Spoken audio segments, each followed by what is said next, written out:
नमस्कार दोस्तों।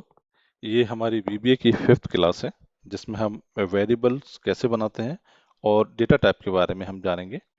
ठीक है, चलिए शुरू करते हैं। हम चलते हैं एडिटर पे, वहीं पे हम इसको पूरा देखते हैं। ठीक, VBA के अंदर वेरिएबल बनाने के लिए आपको दो चीज़ों की रिक्वायरमेंट होती है। एक आपको वेरिएबल का नाम और दूसरा उसका data type.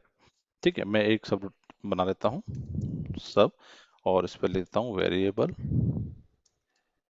And data type. ठीक, मैंने इस तरीके का बना लिया। ठीक है, आपको कोई भी यदि वेरिएबल बनाना है, ठीक है, तो आप सबसे पहले डिम लिखेंगे और फिर वेरिएबल का कोई भी आप नाम दे सकते हैं। आप शॉर्ट नेम भी दे सकते हैं, ABCD भी दे सकते हैं, आप XYZ दे सकते हैं, या पर्टिकुलर कोई नाम भी दे सकते हैं। बट जो पहले से ही VBA में जो कीवर्ड्स मौजूद हैं, आप उनके नाम से वेरिएबल नहीं बना सकते हैं। ठीक है, बस उतना आपको ध्यान रखना होगा। ठीक है, चलिए अब मैं बात करता हूँ कि मैं एक एग्जांपल लेता हूँ कि मुझे एक इंटरेस्ट निकालना है। ठीक है, तो इंटरेस्ट में मुझे चार चीज़ों की रिक्वायरमेंट होती है। ठीक है, एक इंटरेस्ट अमाउंट जहाँ पे मुझे उसको स्टोर करना होगा, दूसरा अमाउंट, तीसरा रेट, चौथा टाइम। ठीक है, ये चार चीज़ें होती हैं जो हम किसी इंटरेस्ट में कैलकुलेट करके निकालते हैं। तो सबसे पहले हम इसी पे लेते हैं कि हम इसको किस तरीके से कैलकुलेट करेंगे। मैं यहाँ पे लेता हूँ इंटरेस्ट और मैं इसको लिखता हूँ। अब ये यहाँ तो मैंने डिम लिखा, डिम लिखना जरूरी है।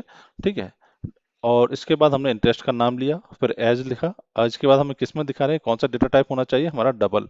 मतलब होना नहीं चाहिए, वो आप ले सकते हो, आप इंटीजर ले सकते हो, डबल ले सकते हो, पर चूंकि वैल्यू डेसिमल में भी आ सकती है तो हम जो है डबल लेके चल रहे हैं। ठीक, डेटा टाइप के बारे में हम आगे जाते हैं। अभी हम सिर्फ ये पता लगाते हैं कि हम वेरिएबल कैसे डिफाइन करते हैं। ठीक है, मैं डिम करता हूँ। अब मुझे अमाउंट की भी आवश्यकता पड़ेगी, अमाउंट एज मैं डबल कर देता हूँ क्योंकि वैल्यू डेसिमल में भी हो सकती है। फिर मैं डिम जाता हूँ, मुझे यहाँ पर रेट, रेट लिखता हूँ एज ए डबल। ठीक है, मैं टाइम लेता हूँ। टाइम ये मान के चलता हूँ कि मैं टाइम ईयरली वाइज लेके चल रहा हूँ। ठीक है, तो मैं टाइम भी ले लेता हूँ। ठीक है, चलिए अब हमें पता है कि इंटरेस्ट का फॉर्मूला क्या होता है। इसमें हम फॉर्मूला ये होता है हमारा कि हम amount into rate into time करते हैं और डिवाइडेड बाय 100 करते हैं। ठीक है, चलिए इंटरेस्ट इक्वल टू, अब हम यहाँ ब्रैकेट लगाएंगे, ब्रैकेट में अमाउंट लिखेंगे। जिसने बोर्ड मास पढ़ा होगा वो इस ब्रैकेट का मतलब पता होगा। अगर आपने नहीं पढ़ा है तो आप हमारे एक्सेल की प्रीवियस वीडियो में जाकर के देख सकते हैं। ठीक है, amount into rate into time, ठीक है, डिवाइडेड बाय 100। और मैं इसको कहाँ प्रिंट कराना चाहता हूँ, मैं एक मैसेज बॉक्स पे प्रिंट करा देता हूँ उसको। मैसेज बॉक्स पे यहाँ पे लिख देता हूँ इंटरेस्ट अमाउंट इज, ठीक है, यहाँ वेरिएबल ले लेते हैं।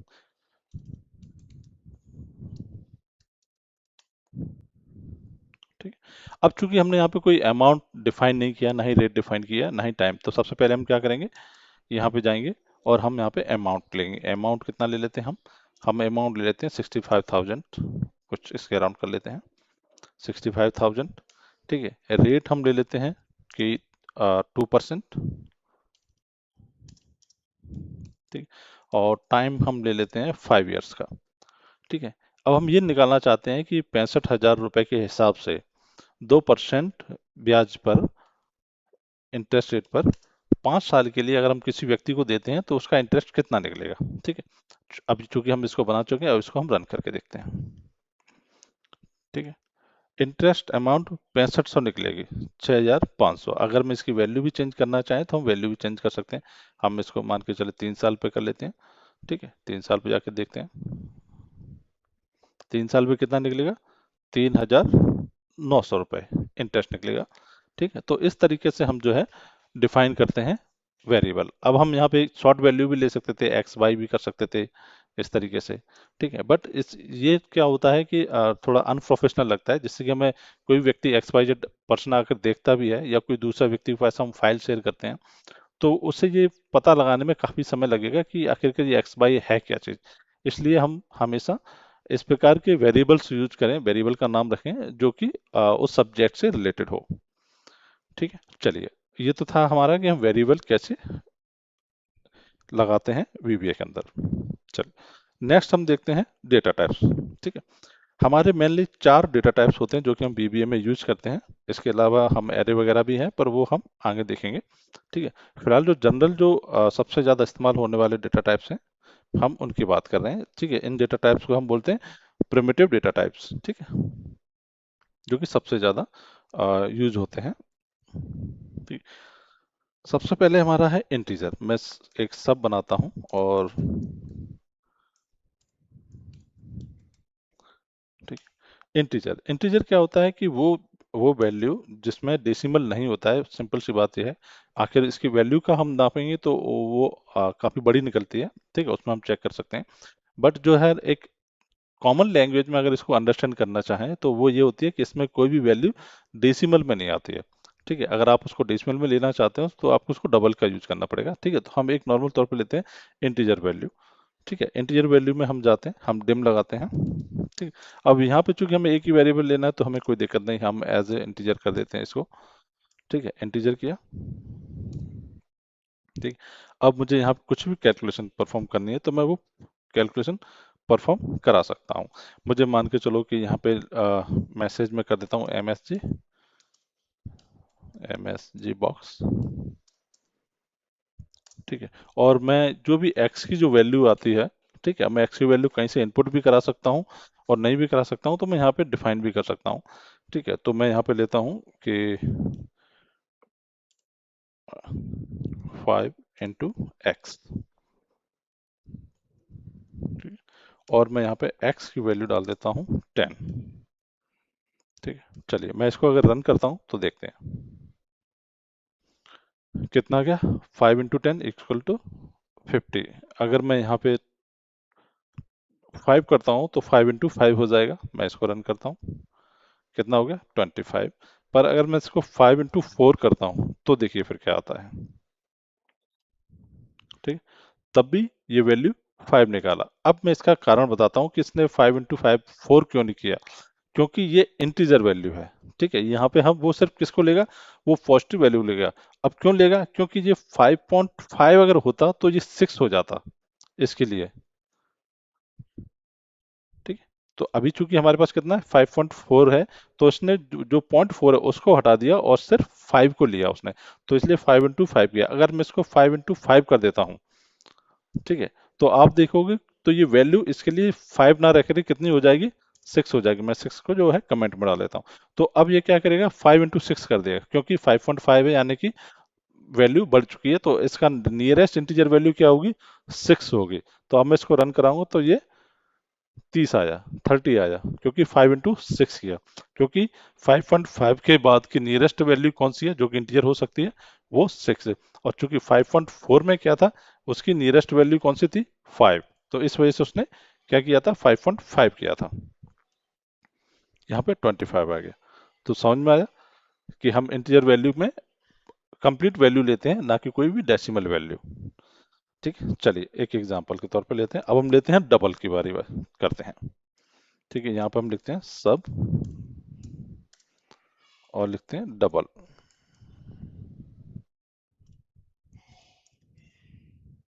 मैं डबल इस तरीके से और या इंटीजर इस तरीके से लिखा हूं क्योंकि हम इसका नाम यूज नहीं कर सकते हैं, क्योंकि ये भी एक पहले से ही उसका वर्ड है। ठीक है, उसमें ऑलरेडी रजिस्टर्ड रिजर्व वर्ड है डबल इंटीजर। ठीक है, क्योंकि ये डेटा टाइप में है। चलिए मैं शुरू करता हूँ। ठीक है, मैं इसी को ही कॉपी कर लेता हूँ थोड़ा समझने के लिए। मैंने इसी को कॉपी किया। अब मैं इसको डबल में लेके चलता हूँ। ठीक है, तो 5.4 के हिसाब से अब आप देखोगे इसकी वैल्यू डेसिमल में आएगी, क्योंकि मैंने इसको क्या किया, डबल कर दिया। अब इसकी जो है वैल्यू किस में आएगी, डेसिमल में, 27। ठीक है, अब चूंकि डेसिमल नहीं है, अगर 5 इंटू 5 आप करोगे, 25 इंटू 4 इसमें इंक्लूड करोगे तो आपकी वैल्यू 27 में आएगी, क्योंकि उसने डेसिमल को जो है प्रिंट करा दिया। अगर मैं इसको इंटीजर कर दूंगा तो ये बाय डिफॉल्ट फिर से क्या हो जाएगा, ये 5 इंटू 5 हो जाएगा, फिर 27 नहीं आएगा। ठीक, क्योंकि 0.4 की वजह से वो 27 आ रहा था। ठीक है, जबकि 5.5 की वजह से वो क्या हो गया, 25 आ रहा है। ठीक है, अगर मैं इसको 6 कर देता हूं तब भी ये 5.6 की वैल्यू लेगा। अगर मैं इसको डबल लेता हूं तो, ठीक है। अब मैं इसको रन करता हूं, देखिए 28 आ गया। अगर मैं 5.9 लेता हूं तो 5.9 के अकॉर्डिंग आएगा, ठीक है, 29.5। तो ये होता है हमारा डबल और इंटीजर में डिफरेंस, ठीक है, कि हम डबल क्यों लगाते हैं। जहां कभी हमें डेसिमल में वैल्यू चाहिए होती है तो उसमें हम डबल का यूज करते हैं, अदरवाइज जो है हम किसका यूज करते हैं, इंटीजर का। यानी कि जो हमें कंप्लीट वैल्यू चाहिए वो इंटीजर, और हमें डेसिमल में वैल्यू चाहिए तो हमें डबल का यूज करते हैं। चलिए नेक्स्ट है हमारा स्ट्रिंग, ठीक है। मैं सब यहाँ पे करता हूँ स्ट्रिंग, ठीक है। स्ट्रिंग का यूज हम कहाँ करते हैं? स्ट्रिंग का मतलब होता है कि टेक्स्ट, एक प्रकार का टेक्स्ट या करैक्टर, ठीक है। कोई भी ऐसी वैल्यू जो कि एबीसीडी में हो या किसी भी अन्य तरीके से हमें नंबर्स में दिख, भले वो दिख नंबर में रहा हो पर वो हमारे क्या हो, करैक्टर में हो, ठीक है। तो इस तरीके से हम जो है उसको क्या करते हैं, स्ट्रिंग वैल्यू दिखाते हैं। कोई भी वैल्यू जो आप इन्वर्टेड कॉमा में लिखोगे वो क्या होगी, स्ट्रिंग वैल्यू होगी, ठीक है। एक मैं सिंपल सा उदाहरण लेता हूँ, इसमें डिम लेता हूँ और डिम की जगह यहाँ पे लिख देता हूँ एक book, book as a string, ठीक है। अब मुझे शो कराना है कि बुक का मतलब क्या है, तो मैं यहाँ पे बुक लिख देता हूँ और लिख देता हूँ इंडियन कॉन्स्टिट्यूशन,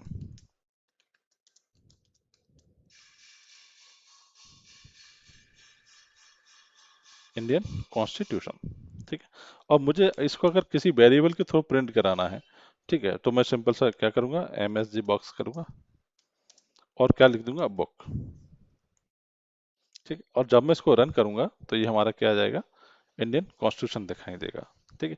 अब इसमें स्ट्रिंग का मतलब क्या होता है, अगर मैं यहाँ पे सपोज करूँ इसके साथ, इंडियन कॉन्स्टिट्यूशन के साथ, या फिर मैं कुछ भी लिख देता हूँ ऐसे, इंडियन कॉन्स्टिट्यूशन को मैं हटा देता हूँ और मैं यहाँ लिख देता हूँ इंटरेस्ट अमाउंट, इंटरेस्ट, ठीक है। अगर मैं इंटरेस्ट में लिख देता हूँ यहाँ पे 2000 इंटू 5 इंटू 6, ठीक है। मैंने अमाउंट दे दिया, रेट दे दिया और टाइम दे दिया, और मैं चलो उसको डिवाइडेड बाय 100 भी कर देता हूँ, तो क्या ये वैल्यू हमारी प्रिंट होगी? और मैं यहाँ पे इसको, एक सेकेंड, हाँ मैं यहाँ पे इसको ले लेता हूँ इंटरेस्ट, और यहाँ पे मैं कर देता हूँ इंटरेस्ट, ठीक। अब मैं इसको अगर प्रिंट कराऊंगा तो क्या ये कैलकुलेट करेगी? नहीं किया। उसने एज इट इज उस वैल्यू को हमें क्या कर दिया, दिखा दिया, क्योंकि हम क्या चाह रहे हैं, स्ट्रिंग वैल्यू हमने वहां पे डिफाइन की हुई है। इसलिए अगर आपने कोई भी टेक्स्ट भी लिखते हैं तो वो आपको दिखाई देगा। अगर इन्वर्टेड कॉमा में आप लिखते हैं ब्रैकेट में, ठीक है, इन्वर्टेड के अंदर लिखते हैं, तो आपको जो टेक्स्ट, जो नंबर भी आपने लिखे हैं वो भी आपके क्या हो जाते हैं, स्ट्रिंग हो जाते हैं, ठीक है। चलिए नेक्स्ट होता है हमारा बुलियन, ठीक है। बुलियन का एक मैं सिंपल सा एग्जांपल लेता हूँ, ठीक है। बुलियन हमारा काम करता है ट्रू एंड फॉल्स से, ठीक है। मैं सब बनाता हूँ,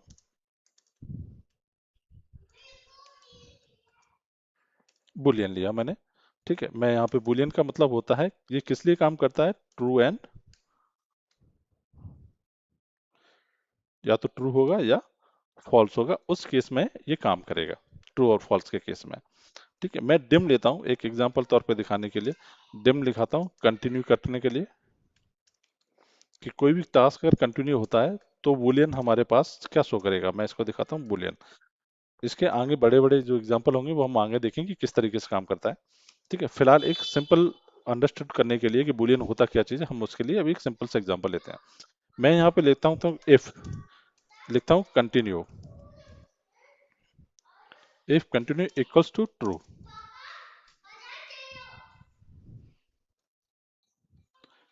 ठीक है, इक्वल्स टू ट्रू, देन क्या होना चाहिए, मेरा कोई भी मैसेज जो मैं देना चाहता हूँ वो प्रिंट कराना चाहता हूँ तो मैं वो प्रिंट करा सकता हूँ, ठीक है। मैंने दे दिया मैसेज बॉक्स, ठीक है, और मैसेज बॉक्स में लिख दिया वैल्यू ट्रू है, ठीक है, वैल्यू ट्रू है, ठीक है।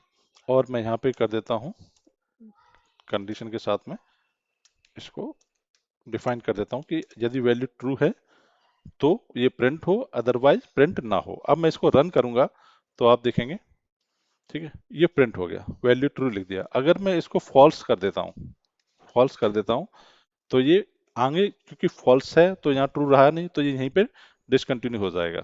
ठीक है, मैं इसको रन करता हूँ और ये आपका मैसेज शो नहीं करेगा। देखिए, मैं कितनी बार भी इसको प्रेस करता रहूं, वो मैसेज डिस्प्ले नहीं होगा। पर यदि मैं इसको ट्रू कर देता हूं,